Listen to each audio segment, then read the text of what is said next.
Shalom semuanya. Bertemu kembali dengan saya Joshua Emmanuel Manuel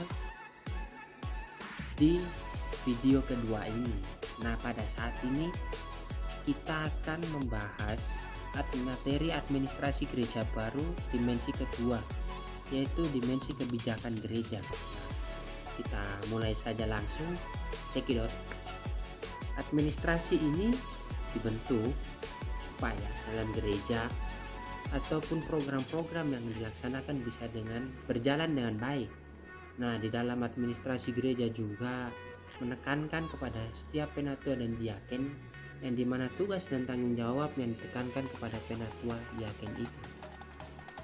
Nah, di dalam suatu gereja tak luput juga sebuah peraturan yang diberlakukan oleh gereja, yang dimana sebuah peraturan ini dijadikan sebagai suatu pedoman untuk kita sebagai jemaat, penatua, diaken, dan pendeta untuk dapat melaksanakan kegiatan berpelayanan kita di dalam gereja.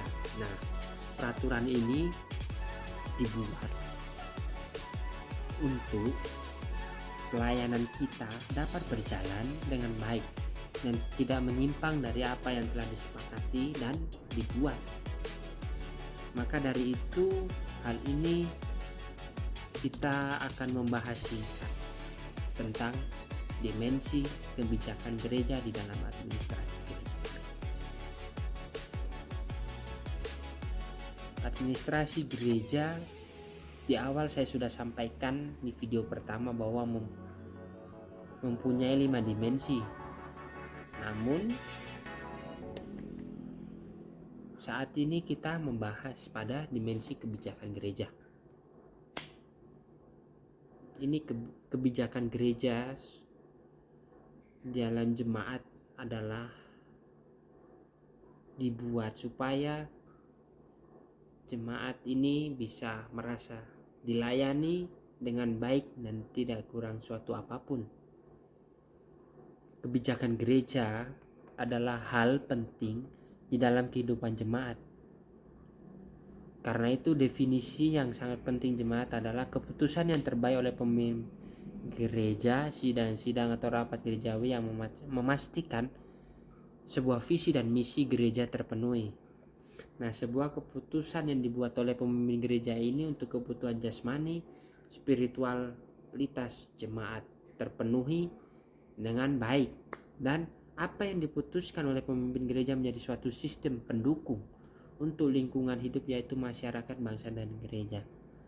Nah, asumsi dasar di dalam kebijakan gereja yaitu sumber daya insani terbatas atau sebuah efisiensi, lalu masuk di dalam efektivitas, dan itu masuk dalam kategori misiologi gereja, ini ke suatu kebijakan unggul. Dan yang terakhir adalah sumber finansial terbatas, suatu efisiensi juga. Tiga hal ini sangat penting bagi kehidupan jemaat dan gereja. Ketika asumsi-asumsi ini tidak dapat berjalan dengan baik, maka di situ terjadi sebuah gesekan-gesekan kecil ataupun besar yang mempengaruhi kinerja setiap orang yang di dalam gerejanya.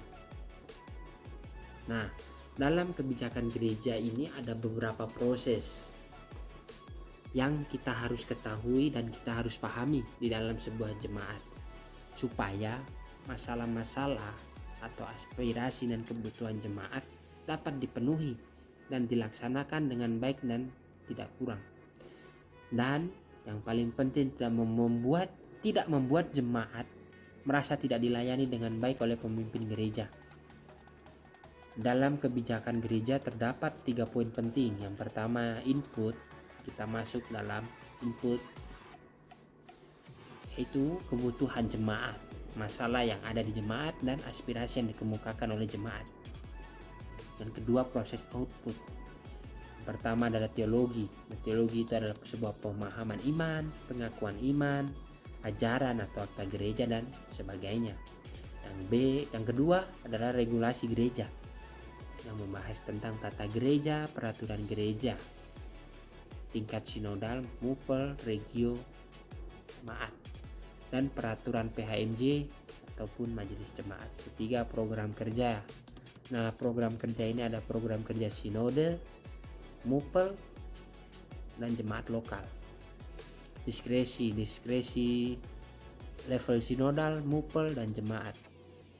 Dan terakhir ada proses outcome dan visi dan misi gereja yang terdapat dalam kitab Yeremia 29 ayat 11. Sebab aku ini mengetahui rancangan-rancangan apa yang ada padaku mengenai kamu. Demikianlah firman Tuhan, yaitu rancangan damai sejahtera dan bukan rancangan kecelakaan, untuk memberikan kepadamu hari depan yang penuh harapan. Nah, dalam hal ini sudah ditekankan bahwa Tuhan sudah merencanakan kita. Tuhan tidak merencanakan sebuah rancangan yang kecelakaan, yang buruk, tidak. Tetapi terkadang banyak orang-orang yang berpikir, oh kenapa begini sih? Nah, itu menjadi persoalan. Tapi Tuhan tidak pernah memberikan rancangan yang buruk bagi kita semua. Nah, di dalam rancangan membangun sebuah kebijakan gereja harus mempunyai sebuah paradigma atau paradigma yang dalam arti Alkitab, teologi, dan doktrin. Nah, kebijakan gereja ini untuk mempermudah jemaat untuk memenuhi kebutuhan jasmani dan spiritualitas.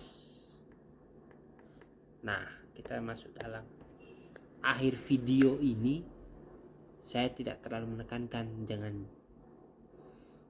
lengkap, tetapi mungkin bisa menjadi bahan pembelajaran bagi Bapak, Ibu, Om, Tante, dan Opa, Oma sekalian. Saya menyimpulkan dalam video kedua ini adalah kebijakan gereja sangatlah penting bagi kehidupan suatu jemaat, yang dimana kebijakan-kebijakan ini mengatur untuk kita memimpin jemaat agar dapat mengarahkan atau mengembangkan jemaat di dalam kebutuhan jasmani dan spiritualitas. Nah, di dalam kebijakan gereja ini ada beberapa proses yang dilalui agar sebuah pengembangan jemaat itu berjalan dengan baik. Para pemimpin harus dapat mengetahui kebutuhan jemaat dan aspirasi dari jemaat supaya dalam gereja ini bisa berkembang dan bertumbuh baik kebutuhan jasmani dan kebutuhan spiritualitasnya. Nah, ketika itu sudah berkembang dengan baik, maka kita dianggap sudah lulus,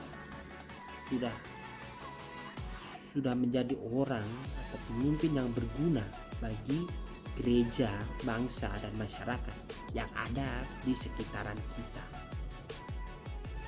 Itu kesimpulan dari saya. Terima kasih yang sudah mendengarkan. Tuhan Yesus memberkati. See you in video ketiga saya. Terima kasih. Bye.